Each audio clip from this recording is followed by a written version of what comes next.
Do you want your Samsung Galaxy S26 Ultra to announce who's calling without looking at the screen? The read caller names aloud feature can speak the caller's name through your phone, Bluetooth device, or headphone, making it easier to know who's calling while your hands are busy. Let me show you how. First, open the phone app. Tap the three-dot menu in the top right corner. Then tap Setting.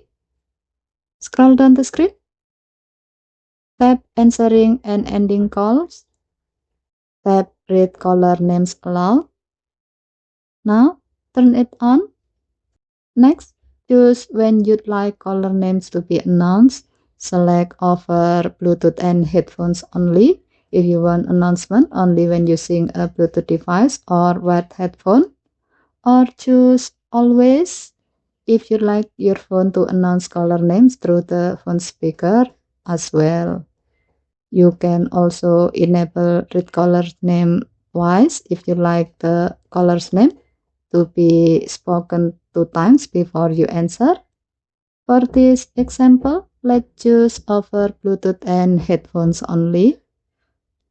And that's how you make your Samsung Galaxy S26 Ultra announce caller names.